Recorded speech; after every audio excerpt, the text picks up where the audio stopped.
And go ahead. So, I guess going back to the discussion, I'd want to know if we're at a consensus then that there really isn't any meaning, that life is really imperfect in regards to like the human context. Like I think that life is imperfect, and that any reason that we have for finding meaning is completely selfish. Right. I mean, I still stand by my point. The fact that human existence, the purpose of it is to interact with the universe, whether we want to or not. Okay. Yeah, and by the I would. byproduct, Well, I guess if I gotta, putting something out. if I can have a back and forth, Oh yeah, if I can sure, have a sure. back and forth that I do, I think. Okay, so you mentioned that the purpose of universe or the purpose of life, sorry, is to interact with the universe. So my question would be like, what happens if I don't? Like I said, it's I sort of actually, irrelevant if whether I you could, do or if I not. could, real quick, that would be the definition of escapism. Right. No, well, sure, but That's- I mean, yeah, like, so that's I a mean, little- like, there's nothing inherently like, there's nothing like, telling me that like I'd be like a less off person for it. I guess sort of less off like living. If, for instance, like, I don't know, you locked me in a box and you just gave me like a meal every day, and it's out to the toilet. Maybe it's an impoverished life, and it's not a life that we want, but. No, it's more of if you what's how do I want to put this? If you don't accept that the universe is what it is, and you pursue things in a way that you don't have to accept that, you keep pushing that away, that is the definition of escapism. A person being locked away, you would have to be doing that to yourself. Oh, okay, I see. Right. Well, I mean, that's another thing. That's like interacting with the universe in and of itself is just something that we do just as a matter of existence. I mean, I don't think that like, well, I mean, because so if you say like that's what meaning is, then I don't think that there's any way in which a person can meaningfully distance themselves from that. I don't think that there's any way that in which you can't sort of It might separate not be yourself that. from the universe. I'm not sure whether or not they can. It's whether or not they attempt to. Attempting to do so is what escapism is. It is trying to. Okay, so Yeah. what would that look like on a practical level? People pursuing Virtual reality? someone pursuing hedonism. Right. And then for me, That that's implies like that- for me, I'm isn't just that saying what we that. touched on? Sorry, GB first. Yeah. Yeah. For me, I'm just saying that regardless of whether you actively partake in society or whatever, the universe will always interact with you regardless of what you do. I mean, engaging in hedonistic behavior, you'll still have to interact with the universe and yourself. I think it's sort of lost in... I'm sort of losing on the fact that what I'm trying to say is basically the universe is you and you are... you are part of the universe and the universe is you. Right. You are not Okay. exactly separate from it as an entity. And like I said, when I expanded on the whole, the universe is chaos, it's constantly in motion, interacting with something, rather than starting from where it changed from its pre-Big Bang state, Right. where everything's like motioning, it's expanding, it's all that other jazz. Whether we want to or not, Okay. whether we want to or not, we will interact with the universe, and by that logic, that's our purpose. Good or bad, whether we want to be willing participants or not mentally, the universe will push that purpose on us regardless. Right. Right. But I guess my response to that is, in that sort of situation, it seems like there's no way in which you can sort of separate yourself from the universe. So there's no way in which like I can be attaining with let's say the meaning of life. It's just incidental. Right. I think it's Right. because we're restricting ourselves by saying Well, I'm not purpose actually- is a role. So would you say then that like we are just in living, just fulfilling our purpose, achieving our meaning?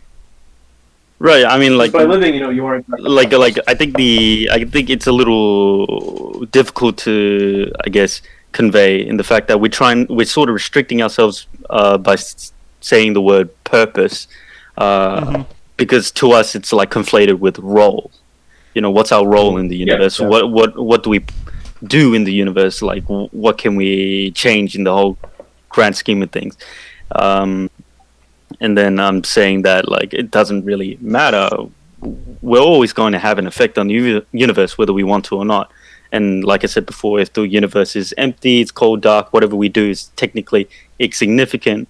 And if it's all empty out there, then let us choose whatever we want for it to be. I'd like to add I to guess that. I get that. Himlord, go first. Yeah, so I guess so. My issue with that, just generally speaking, is like it seems sort of like incidental. Like it's, and I guess what this happens, what this does, is it makes it so that, like there's no normative composition, like there's no normative notion which like I have to do something. So if you say like meaning is just interacting with the universe, and we just do that as a byproduct of us living, then it seems like that there's nothing really practical that I have to do to achieve my or to reach my meaning, or for like there's nothing normative that I have to do. Hmm. Yes, exactly. Which I mean, I guess it's fine, but Yeah. I mean, I guess that's fine. But what it does basically then is just there's no imperative on me to do anything. Like me and just existing is I'm fulfilling my purpose, or I'm not starting out purpose, but like that's the meaning. No, you're on a pretty good track there. I mean, this is what Nietzsche is trying to preach, right? If God is dead, like if our quote unquote purpose and role is dead, Right. we can do whatever the fuck we want, and it doesn't have any meaning. It doesn't have any weight. I could literally go and commit a horrible crime, but in the grand scheme of the universe, it's nothing. It doesn't really matter, does it? And then Nietzsche is arguing against that and saying that, well, there is. We should redefine and choose our own reality and put in our own values and our own role into it. That's his, I guess, quote unquote, purpose of human existence. I'm just saying that it's more simpler than that. It's a reduction. He's taking it a step to fix that, to give himself meaning, right? Yeah, but I guess I can just at the end just like sort of like go like I guess follow the rabbit hole down where it goes and just ask like why should we do that? Yeah. And then there's the whole objective of good and evil, and then we can call back to beyond good and evil on his part. Mm-hmm. Carlo, you wanted to say something? I was just thinking about what he said in that we are fulfilling our purpose just simply by existing. Mm-hmm. And, well, frankly, that's completely correct. That goes back to what I was saying earlier, in that we are, the purpose of life is literally just to be life. It is a yin to the yang of the universe, in my opinion, almost. But then that is like he was like the other guy was saying, Hamlock, I think you said, or whatever his name was. I didn't catch it. He mentioned that at that point there's no point to do anything. Heinous crimes don't matter, and there's no prerogative for you to do anything. And right, that's essentially like the other guy nihilism. said, yeah, and like the other guy said, when he says there's that the purpose of life, purpose implies there is an action you need to do. Mm-hmm. And in my opinion, such purpose is to... How can I put this? It's not so much self-improve, but it's more facilitate. That's To... interesting. How do I explain? It okay, in the Bible, I'm going to invoke this. That's fine. It's mentioned that man has dominion over all. Right. We have dominion over the land, the sky, the water, the birds, everything. And so I would argue that our job, per se, is to facilitate our own lives and almost be caretakers in the absence of other intelligent life. Like, this is getting a little off topic almost, but... Well, no, it's actually very on topic, because that would be Nietzsche saying, but we've said that that's not true because we've scienced away God. Mm-hmm. Well, I would argue. That's the idea of science. Oh my God! But then, if you can keep that whole idea of No, I get what you I'm a very firm mean. believer in the idea of balance. There needs to be a balance in everything. There needs to be a balance of law. There needs to be a balance of outside the law to fit everything into order. There needs to be a balance of life. There needs to be a balance of death. There needs to be a balance of nature. There needs to be a balance of man-made synthetic. Because that's what the yin and the yang is, the life and the unalive. There's the cold, rocky planetoid and the fertile earth. There's balance. And Sure. so, by going out into the universe, we bring balance to the universe. And that is the purpose of life, in my opinion.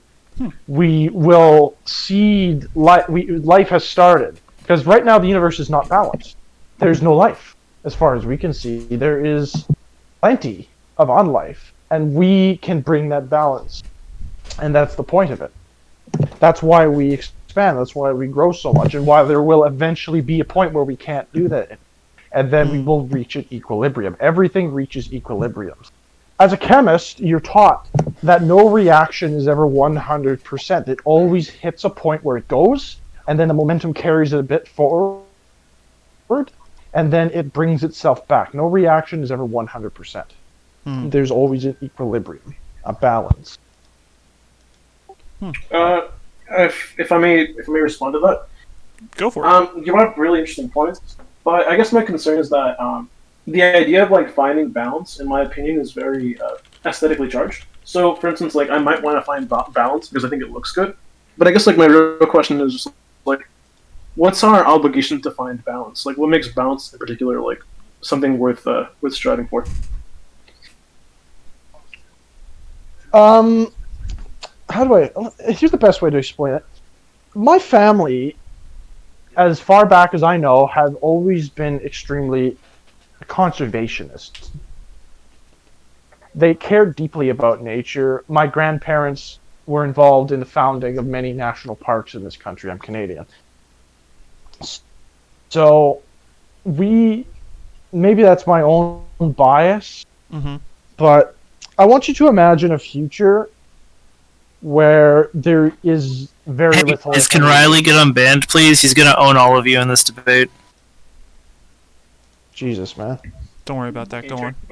Go ahead. Off. Go ahead. So what you end up with is, let's say we drill all that away, we turn the planet into an econopolis, a planet-wide city. Or we drill away all the nature, and what's left is you walk outside the settlements of mankind, and you find yourself on the surface of the fucking moon. This actually happened in Canada. This happened near a city I've been to many times known as Sudbury. What happened was the pollution was so fucking bad, and the strip logging was so rampant to extract all these minerals that you can find many pictures of the landscape. And what was once a huge forest was nothing but rock and lichen. There wasn't even grass. There was nothing but unlife.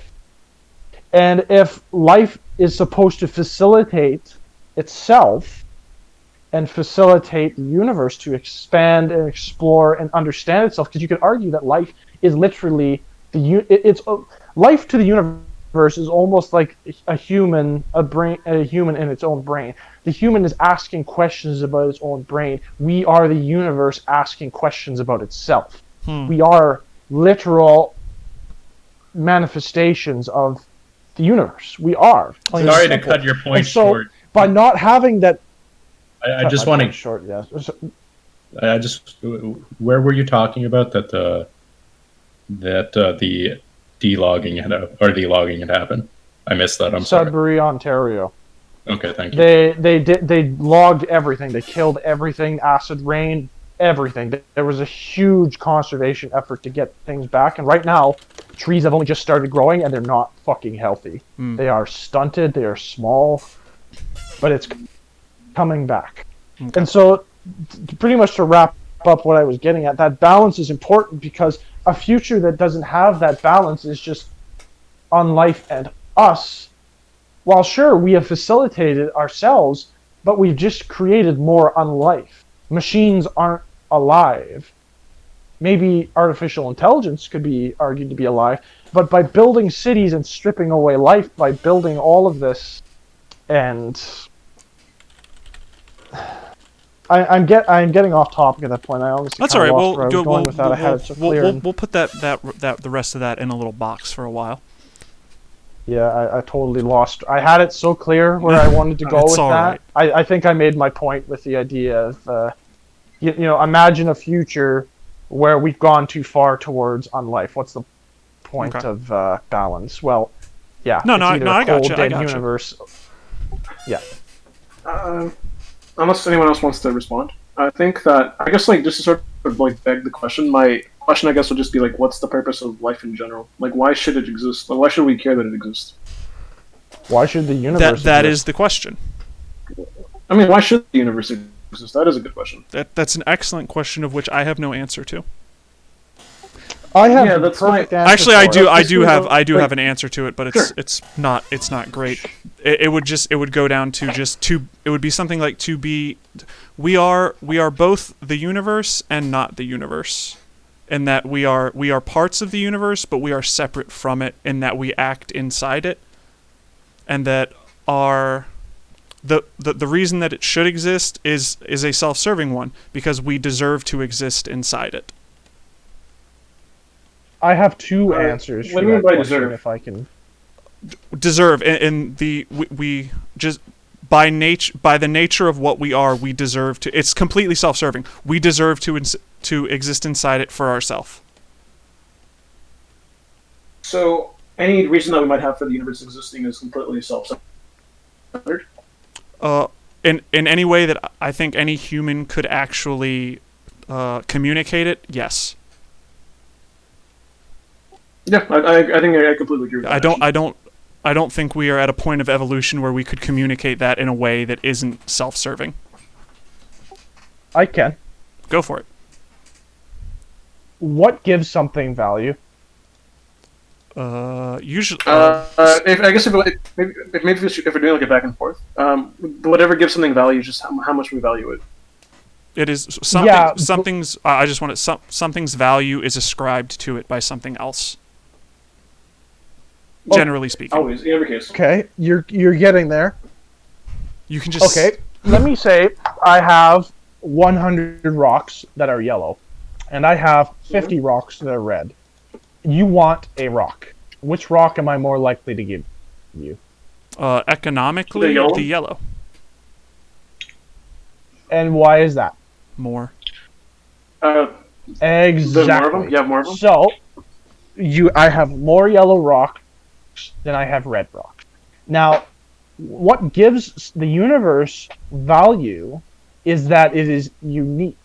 There is, as far as we know, one universe. Fuck off, Rick and Morty fans. Oh, I get where you're going. That alone gives it value. Life, as far as we can see it, is rare. That means every last fucking tree frog has its own value. No matter how small, it has value. Essentially, why- essentially, it's scarcity on the largest level imaginable. Yeah. Exactly. Okay. So I guess my issue with that though is that like that's sort of like looking at life sort of like economically. Like you have to be making moral decisions based on like sort of economics. And insofar as like the example that you gave about the 100 yellow rocks and the one red rock, I mean intuitively you might want to say that you'd give the one yellow rock away. But the thing is you can't make that evaluation without having a larger context. So for instance, like let's say there are 10 billion red rocks in the world and only 100 yellow ones. And you have all 100 yellow ones and only one red one. In that case, it's a bit different. You can't really make a sort of value assessment without taking into consideration like the value of scarcity. Congratulations, you figured out why we need to expand into the universe and learn the mysteries. Because right now, we've only got what we've got. We don't know as much. So we got to get out there and find out what's really going on. I mean, but why do we have to find that out though? I agree. What else are you gonna do with your time? Yeah, that's the thing. It's like I agree, like you, that I agree that I want to like conserve the world. I want to, make the universe a better place for humanity. I want to know everything that I can. I want to go to space. I want to do all this shit. But all of that is completely selfish. I only want this because like I think that it would be life enriching. Great. I think that Now here's my second answer. Now here's my second answer, and you're gonna like this one because it ties in to two different places. Go for it. One is a short story I read once, and the second one is a video game series. Now, the easiest way I can explain this: have you ever heard of the concept of sweetening? No, enlighten me. Okay. What happens when you put sweetener in your coffee? What happens when you put salt or pepper? I suppose you could almost call it garnishing, right? You know what that is. You know what it means. Yeah, sure. Okay. The flavor gets enhanced. So, I want you to think of every last human being on this. Every single one of them. Every single one of them has a unique perspective, no matter what. That's an objective fact. Even if I'm 5 Yeah, feet to your every left person for the is entire different. life, Sure. I have a unique perspective. Plain and simple. So, what this means is that remember what I said before is that we are the universe experiencing itself and asking questions about itself. As we learn more, as we grow, as we experience all the lows, all the highs, we are the universe sweetening itself. Do you understand? And so this links back to the short story, and it also links back to the concept for the game. So, the short story: a man dies, and the man dies, and God finds him, and they're standing there looking at the globe, and he says, "So what happens now to me?" And God says, "You're going back." And he says, Is this the one where where a person is every person who's ever lived and ever will live? Yeah. Okay. Yeah, Okay. basically. Yeah. Does anybody not know that story? You've heard that one. It's the yeah. Yeah, I'm not familiar. Maybe if you could just. Okay, go for it. Okay, Go for so it. to sum up the short story, humanity has one soul, and God is our father, right?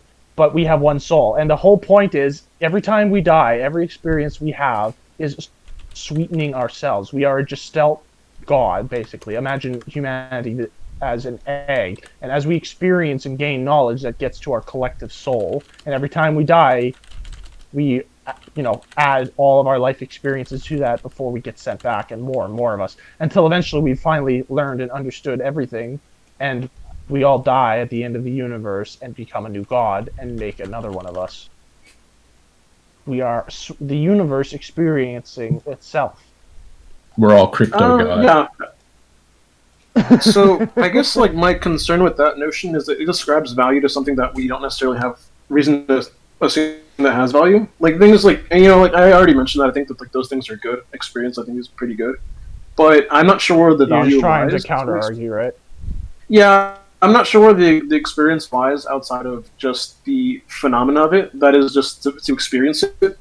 I mean, because things like I can make a different value assessment. Let's say, for instance, and this is actually the case that humans existing, metabolizing, consuming energy, releasing energy, all of this is facilitating the heat death of the universe. Sorry, Right. not by much, but to some degree. Mm-hmm. So I could say that the best thing that we do that will give the universe more time to live is just eradicate all life on Earth. All life that we can find, to just kill it, because doing so is going to stop metabolization, and doing so is going to prevent the heat death of the universe to some degree. Maybe not substantially, but enough where someone might morally justify it. And doing so destroys balance in the universe and leaves nothing but unlife. No life. Yeah, I mean, but there's no reason why they're. Well, there's not what you cut out a little bit. Sorry, there's no reason why there needs to be life, though. If we're speaking because from it's rare. Like holistically Because speaking, it exists. It has value sheerly by existing. What is alive? I mean, suppose you could ask. Mm-hmm. Well, just anything, so just like I guess make things simple. Anything that metabolizes, because anything that metabolizes, takes up energy and basically speeds up the heat of the universe. Mm-hmm. Mm-hmm. So yeah, that's what it's like. I mean, life exists, but when you see things like that, it's like saying like we should reproduce at whatever rate possible, because doing so is going to create more lives and be better. But we acknowledge that's not really what we should do. Like, we don't really have an obligation morally to reproduce at infinitum. I have to ask what. I have to ask Go what for you it. would define as metabolization. So basically, anything that like takes in any sort of like nutrients, food product to expend energy. But what's food? Well, just anything that consumes too. So- I think that. I mean, I don't want to. Like, I don't have It's like the just basic consumption on- then. So let me just. I guess maybe to sort of like make it closer to like where I'm arguing, I'd say that we should just kill anything that speeds up the heat death of the universe. Okay. So anything, what is it? What is it? Anything that contributes towards there being less entropy, or anything that uses up entropy? Anything. I thought entropy was anything that natural. increases entropy. Anything that Yeah. increases entropy. Okay. Yeah, because that's gonna make it so that like the universe like stays as it is for longer. Mm-hmm. But are you saying that because entropy? I thought it was natural. It And- I mean, it then is you have to natural, then you but have to the- define natural. Then we're getting super. Oh no. So I think by natural he means just like something that happens. It's like, a even law, if, like, yeah. let's say like life didn't exist. Yeah. So what I'm saying is, if life didn't exist, and let's just use like a common sense a common sense notion of life. Like whatever you think it is probably right. If that didn't exist, then the universe would last longer. Mm-hmm. I disagree. So I can make. I have a the lot of argument complex that- notions though, so you can just invalidate my opinion on That's most okay. stuff. No, I'd be interested in hearing, but that's basically my argument. Like, one person could easily say that, like, our duty is to make the universe last longer, since, as you mentioned before, there's only one, and it is basically the one thing that, if it disappears, everything disappears. Okay. So, by following this Okay. train of thought, I might rationalize just eliminating all life on Earth. But then you devalue the universe. So you admit that? So you admit that the only thing that causes valuation is just like the lack of it, On the most and level. rather like the way that people. Hang on, we've got the only into thing that causes paradoxical regions.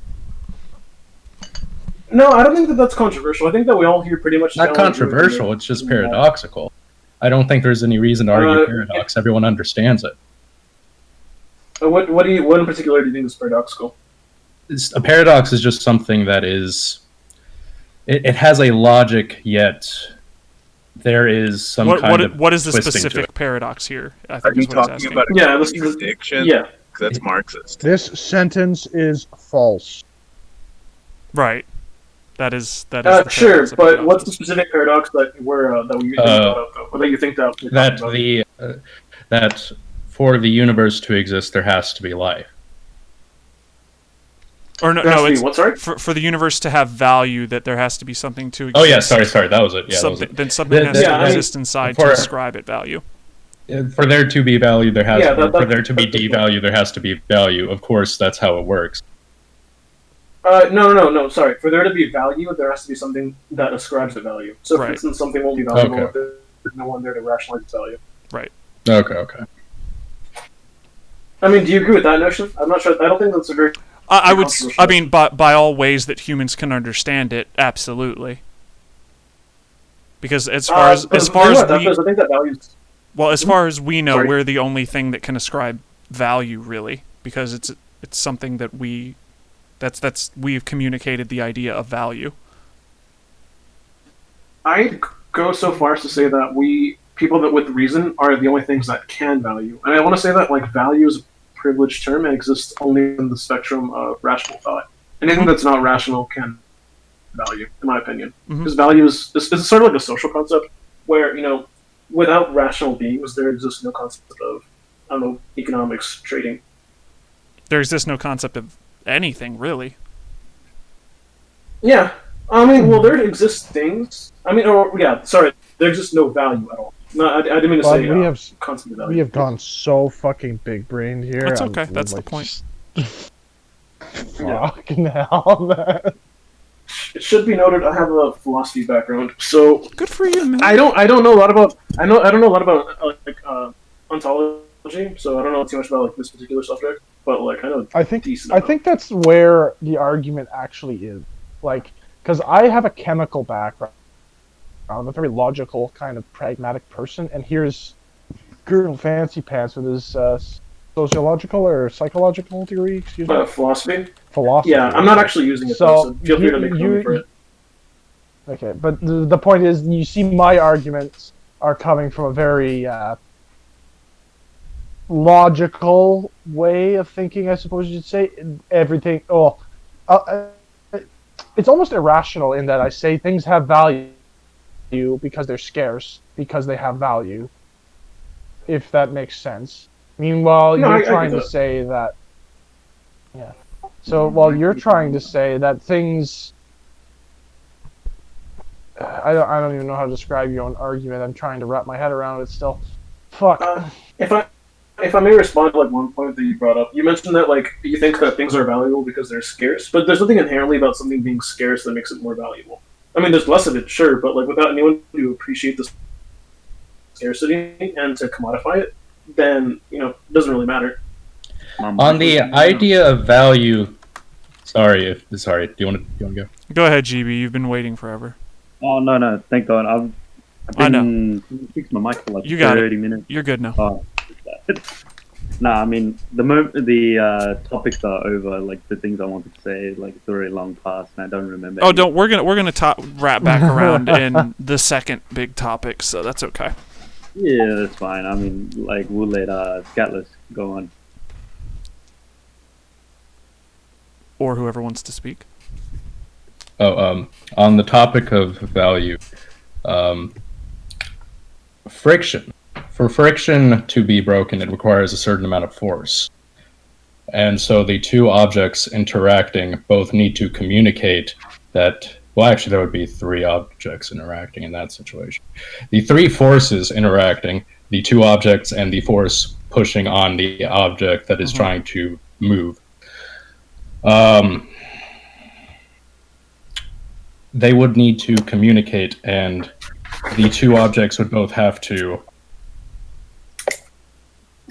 overcome that value that has been pre-ascribed by physics. Is this not value? Is that not value? Is that not value? What do you think? So, what do you think is valuable about it? What would you call valuable about it?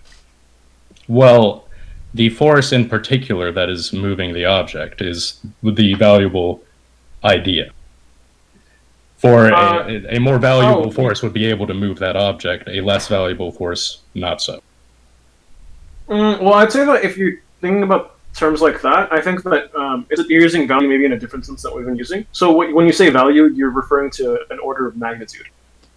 Okay. Whereas where we say value, I think we've been talking about like the value something might have, like what makes entirely it like subjective. Yeah. Okay. Yeah, like what makes it like worth something that it's worth striving for, having, keeping, whatever the case might be. Yeah, I think that's. So I want to. So I'm making like a list of points. Because I want to establish the things that we don't disagree on. So just so we have something like to jump off from. So I want to establish the notion. Using to see if you guys disagree with the science notion is like a way to explain like political stuff is like super stupid. What was that? He's talking. You're cutting out a little bit. I just don't like the idea of someone using friction when they're trying to explain like value. No, I get it. I get it. The thing is, I think we're using value in two different senses. So the way that I'm using value is like something worth having. Sure, but so I want everyone to know, like, I want to know if everyone agrees with the notion that for something to have value, there must be someone to ascribe it value. There has to be something to ascribe it value. Yes. Yeah, something. I want to say someone because I think that if you're capable of ascribing value, then you're capable of personhood. Yeah. But right. Someone. I think someone is probably fine. I would say I think yes. something works better because animals have a concept of numbers they can count. Okay, yeah, someone's fine. If you just want to use someone, that's probably fine. But they can't have value though. They have a. Can they count? No, they know what oneness and two-ness. I think is. someone is probably fine. Oh wait, no, sorry. We're sorry. We're still thinking of two different types of value. Right. Yeah. Yeah, but basically, I think that for something to have value, there must be something to ascribe value. Yeah. So I think that like the idea of value is tied just to humanity and social concepts. I would So say nothing is generally inherently yes. valuable. Is what I want to say. Yo, hey. So nothing is inherently. Hey, Manny, you just lost moderator position. Okay. So basically, that's like the sort of the issue that I was talking about. Like, there's just no way to ascribe value without there being someone to ascribe value. Right. I think that's generally. I mean, there's not a way I can think to say that would be incorrect, really. Okay. So that's like my issue with like the idea of meaning. Then it just sort of I don't want to call it selfish because like that's like a negatively charged word. But I generally think that the pursuit of meaning is sort of selfish. We do it just because like it's something. It's like I pursue food, I pursue sex for the same reasons. Just because like I think they enrich my life. Mm-hmm. Does anyone disagree? I don't think so. Anybody? All right. All right. Cool. Well, tying it back into everything, we've already kind of covered this a little bit, but I would say the second biggest question is, what does mankind do in relation to everything that like we've discussed, in relationship to meaning, in relationship to struggle, in relationship to the universe? What is man to do overall? What is he to do to, say, find meaning, or say to struggle? What is man to do? Okay. Whatever we I'm guessing. Yeah, actually, that's basically my point. What was that? I didn't catch it. He said whatever we want. Whatever we want. Yeah, I mean, we've already come. But that's way easier to do when you have. Oh god. Yeah. So to go off that notion, I agree that like basically what we should do is whatever we want. But when you sort of like tie in sociological concepts and like the way that humans actually interact, the things that we want are going to be somewhat nuanced. So it's like I want to be wealthy, but I have to work. So now I'm like working as a doctor, nurse, whatever. I want to have a family, but that involves me caring for other people, and now I have to care for these people and like love them and act as like that's something that I do. So I think that generally speaking, when someone acts selfish with the proper knowledge, I think that they're going to be doing well for society. And that's just incidental. Like, it's not the fact that like people just like have as the end goal to better society. It's just that in doing what we want to do, if we have the proper motivations, society will just be better off for it. Okay. Any other ideas? A lot of human civilization, the progress hasn't come from a single person. It's come from the collective work of like the working class. No. Among humans, it is a very small select few people who have contributed to what we know about everything and everything that's been invented. A very small select their group. education systems have allowed them to explore those areas. You're cutting in and out. Oh my god. Yeah. Just Scalus, I think I got your point. Don't worry, I'll back it. Actually, I think this is actually going to be a very interesting topic and a very contentious one. So my response to you, I think, is just that I think that generally speaking, like you are right. Like there's some people that have significantly more sway over like the way that humanity has changed its course. Mm-hmm. But I think that like it's not as though like Napoleon could have like done the No. I think I didn't qualify that well enough. Masses of people have done things like, for example, physical labor on building things or in armies or whatever, but a very few select people have directed the development of humanity as a whole. Right, yeah. I mean, the way I equate it is the trolley dilemma. Do you pull the lever or not? The guy who pulls the lever changes the course of the trolley, but the trolley's always going to move regardless. You could argue that Carlo, go ahead. It's a principle. I think it's the Pareto principle or something like that, where it's like 80% of people do 20% of the work and 20% do 80%, which seems to fit in with a lot of things and seems to make sense for society as a whole, frankly. It fits in with essentially every endeavor that you can imagine. The Pareto principle applies. Right. And it's 10% of the it's 10% of the people. The top 10% of a group do 50% of the production of that group, and then as you get smaller, the top 10% of that 10%, so on and so forth. Go ahead, GB. How are we grading? I mean, the illusion of the working class or the collective making a big push towards direction in humanity comes from the fact that it's more of a domino effect. It's more inertia rather than collective agreement. Mm-hmm.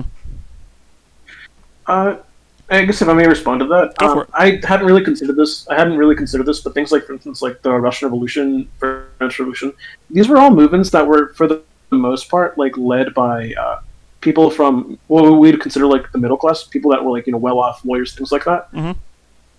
But the energy for these kinds of movements generally comes from sort of dissatisfaction from like the lower classes. Sure. So it's like you have to have the theory, you have to have like the capacity to dictate. Go It's ahead. like like the layman can't dictate the layman can't dictate an army, but without the sort of energy of the classes beneath a specialist class, like they're not really going to accomplish anything. Right, and then that's why I use the trolley dilemma as a perfect example. The guy pulls a lever and he can't exactly stop the lever. What's going to stop the trolley from moving where it is and what it'll do from there on? Yeah, but the trolley. Oh, okay, I see. That's like egghead philosopher dog shit.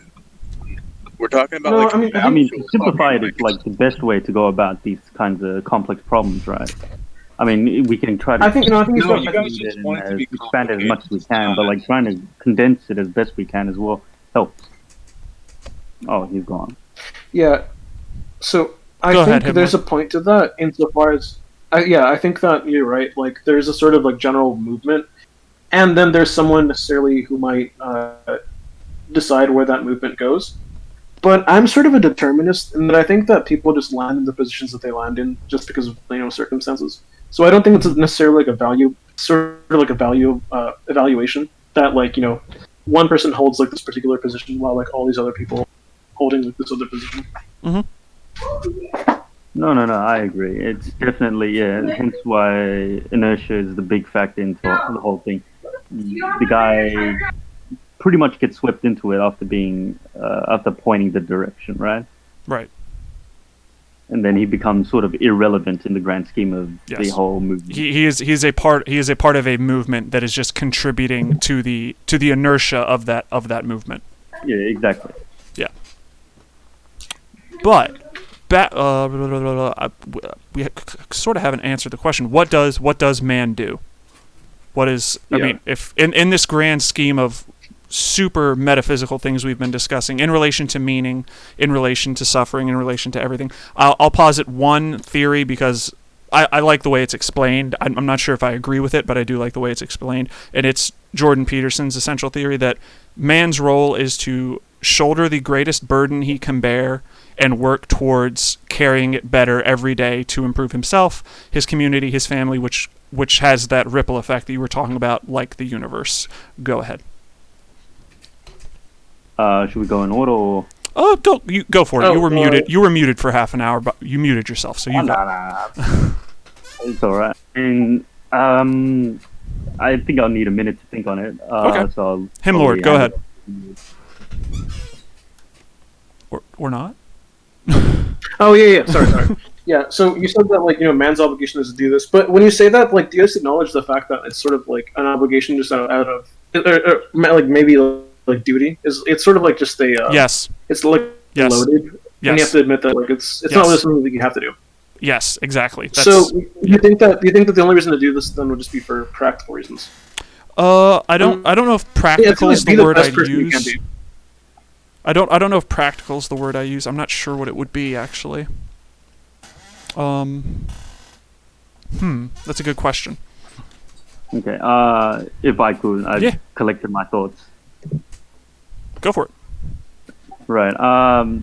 Yeah. No. Fuck. How do I start this? Hang on. You do whatever you gotta do, baby. Right. I mean. Yeah. Okay. I still believe in like man's relationship to his purpose in life. It's still interaction. I know that sounds like a very flat answer, but I still think it's probably the best answer I can give. The more open answer that allows freedom and more freedom for humans to be humans or to expand beyond where they are right now, right? Jordan, like you said, Jordan Peterson said, like, for me, I feel like that's Peterson's thinking of how to be the greatest good in his lifetime, right? To shoulder as much burdens as he can, and that you can say that's also in line with Nietzsche's thinking, right? I would say it's directly derivative of Nietzsche. Yeah, it's very like related. It's either perpendicular or like parallel to it. But I feel like that's, in a way, it's a bit too overwhelming at the same time. It's more of a demand sort of thing. Like, you have to do this if you want to be good. I think Jordan sort of forgets the idea that sometimes a single person can only save so few, and sometimes that person can only be limited to himself. And I think people need to realize that that's all right, that's fine if the only person they can save is themselves. And like that comes back to what we talked about, how that's selfish, but not really, because by taking care of yourself, you'll compound that in a ripple effect with that, no matter how small it is, right? I mean, you take care of yourself, your family won't have to worry about you, yada yada yada, all that other stuff.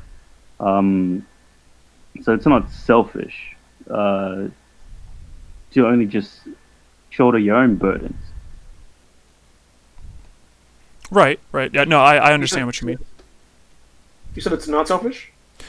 No, it's not selfish at all. I think like we as a group, as humanity, have a problem thinking that, well, if I want to put good into the world, it has to be to the world directly. It can't be to me. People sort of forget that they are part of the world. Yes. It becomes that backwards kind of thinking where, to be the greatest good, I have to think outside myself. I have to be virtuistic outside myself. Not necessarily. If you are virtuistic to yourself, if you hold on to your ideals and actually take care of yourself, you are contributing to the betterment of society and to the good of the universe. Right.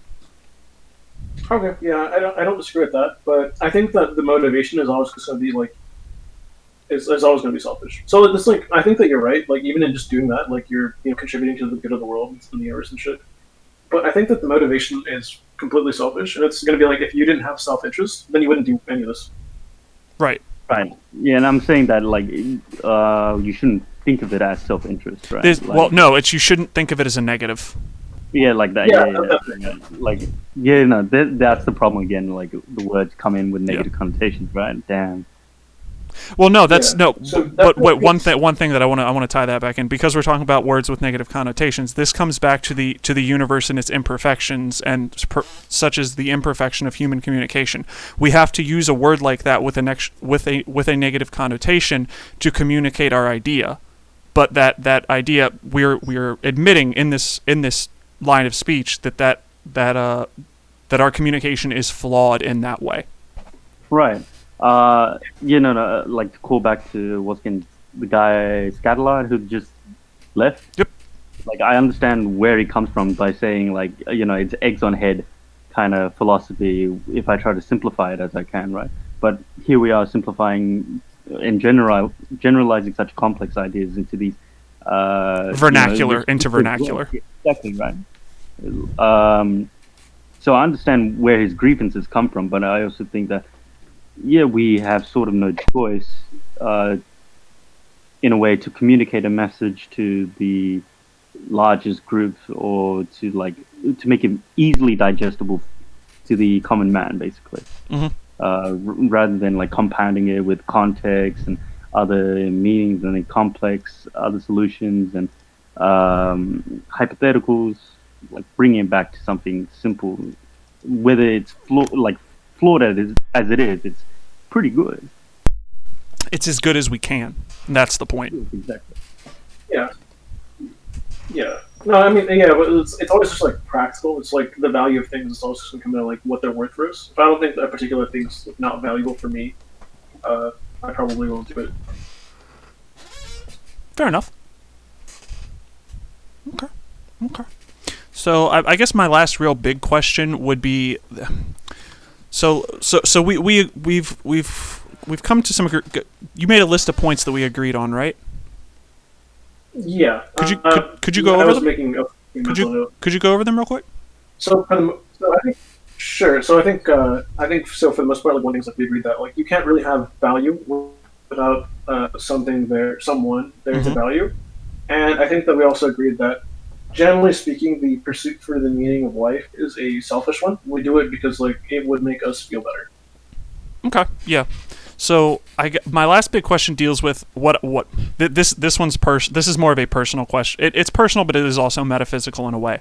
What I see, this goes into like current political things and how this ties into this, is that what I see from and we have to ascribe them names because imperfect communication, from the idea of leftism, globalism, and whatever, is an attempt to actively strip meaning from the world as opposed to try to find meaning, and to, instead of humans struggling to overcome imperfections or to better themselves or whatever, is trying to almost meld humanity into, I'm getting very like popular culture with this one, but just go with me, to meld humanity into almost a single consciousness where these imperfections don't exist. The idea that we have flawed communication is gone because we're all now this one consciousness where we all do the same thing, think the same way, etc. But in doing so, we've sacrificed our individuality and what makes us human, and therefore what we are supposed to do in existence to find meaning or to struggle.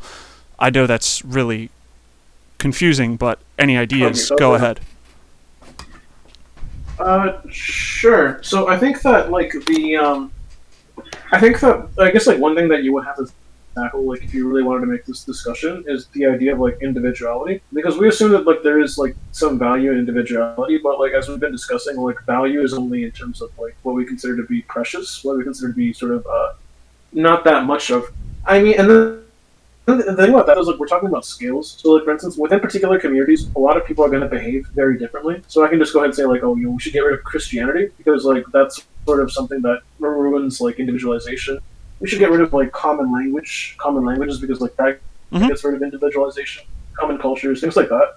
That would technically make us. I guess if you think that what makes humanity is individualization, then getting rid of like all of these institutions. I would say I'll provide a definition: is that being human is essentially being your own unique consciousness. Yeah, but I don't think there's any way that you can go around that. Like, even if, for instance, like the like fucking feminazi just wanted to, destroy all of these things, all these institutions, I'd still have my own consciousness. I'd probably think differently, but I'd have my own. Right. A way in which I experience a little bit. Right. But what I would say is the argument is even though they can never, I don't think, barring science fiction, there's no way they could actually completely eliminate that individuality that we can think of. They are still actively striving towards doing that, and that is the antithesis of what you should be doing in the individual struggle of each human being. Well, why is that something that we should be doing though? Why should I find value in uniqueness? Sorry, what was that?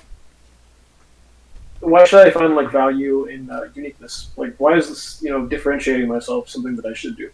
I would say that viewing yourself as an individual is what makes someone an individual. Right. And that is literally a selfish ascribing value to yourself based on a selfish thing. I completely admit that. Yeah, I mean, if I can dig a little deeper here. Yeah, go. I've thought about like human individuality quite intensely. As intensely as a autist can do. I don't try to pretend that I'm smart or philosophically like decent. I don't have an education in it. I just think a lot because I have a lot of downtime. I mean, you can. Like, to dig deeper, basically, is humanity 7 billion individual identities, or is humanity 7 billion ways of expressing humanities? Mm-hmm. So basically, is it 7 billion individuals, or an individual with 7 billion mouths? Exactly. It's such a complicated, such a difficult thing to tackle, really. Exactly. I mean, my argument for like the whole conforming. I can go into I can go for a long time on this. So I'll let Himlord speak first, and then I'll go about breaking down my points. Do it. Yeah, I guess so. My response to that would be that it's like I want to be an individual, but being an individual is also sort of like a cultural phenomena. So, for instance, there was a philosopher I totally forgot his name that mentioned that the idea that like with the introduction of like commercial materials, commerce, products, things like that, Hmm. people seek to differentiate themselves using material goods. Sure. And I don't think that's particularly healthy. I think that to some extent, like people sort of like destroy themselves over differentiation. I agree with I you. think generally speaking, like honestly, it's a fun thing that I'm happy. Like I don't really care if I'm like an individual. I think that like that makes people happy because we live in a materialist society that sort of like values commodities and shit like that. And we think that that's going to make us feel better. But statistically speaking, I'm not sure if you guys are like familiar with the research, but when we find and we placate like this need to differentiate ourselves through commodities and shit like that, we just want more. We just want more of that. Hmm. So I don't think that it's particularly well. I guess it's somewhat tangential, but I think the idea that humans just need to be individuals. I think to some extent is sort of defeated by the fact that we do form communities, we form cliques, we form like different groups and stuff that enjoy things together. Hmm. And to some extent, like honestly, a lot of people just are very similar. I have to counter you on the point that to be an individual, you have to consume a material good. You don't I don't know. have That's to. not what I was saying. Sorry. No, So yeah, go ahead. Try to clarify if you can. it's yeah. So I wasn't saying that to be an individual, you have to consume material good, but we find that as one of the ways in which we might express our individuality. There are other ways, of course, but that's just one of the ways in which, especially like sort of contemporarily, like we've been doing it. I think a better way to put it, it would be from a historical perspective, is that as that has increased, we have found ways and ascribed individuality based on that.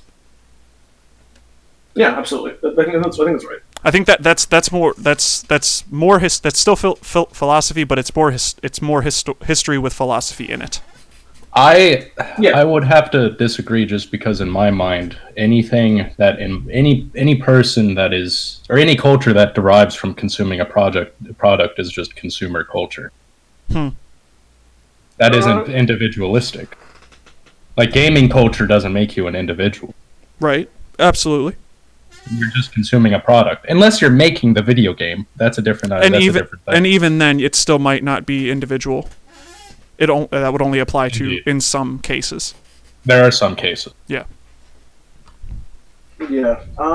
Yeah. I mean, I guess that's probably true, but like, I don't think that it's like strictly speaking, like it makes you an individual. I think that people like adopt these different sort of genres, these different things that they're interested in, these different commodities, to sort of individualize. That's another I part don't of think it. that's really a good. That's actually that's another part of escapism. It's you are trying to instead of accepting what you are adopting something else in order to, what's the word? I don't want to use escape because that's self-defining. Disguise. Cover yourself. Something Paint like over yourself. something like that. Conform? I don't know if I don't think conform's the right word either. Maybe to an extent, I guess. It's Right. it's yeah, flaw in To communication. sort of fit a norm. Something like that. Yeah. It's I mean, Okay, I think that's yeah, if I could yeah. look I mean, back that's and- cool. yeah. and Go tie ahead. it back. Yeah, if I can tie it back to the last talking point we did, inertia, I feel like is the big driving factor of like our individual, I guess, culture, right? You're raised in a certain household that has lived a certain way, and you go that way.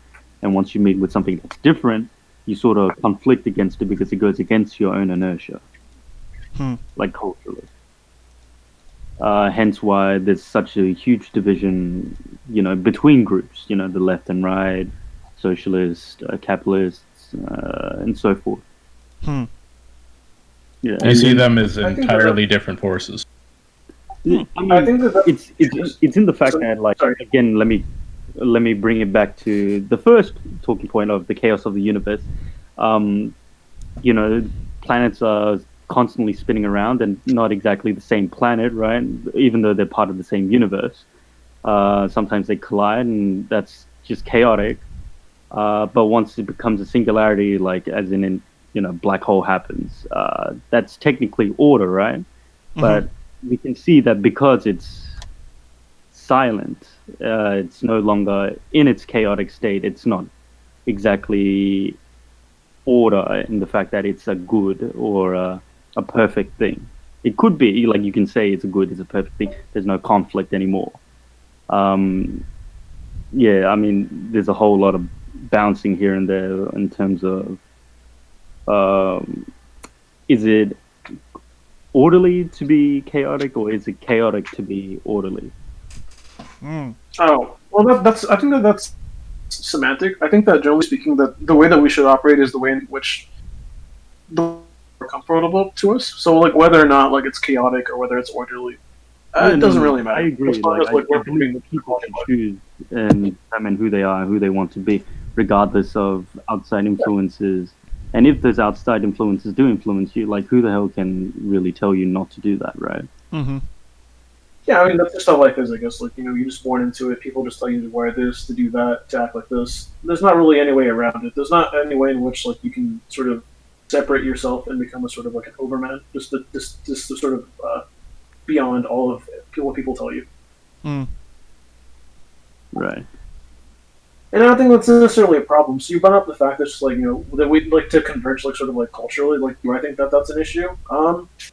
I think that we'll like maybe miss out on like the beauty of like different cultures and whatever like interacting with each other.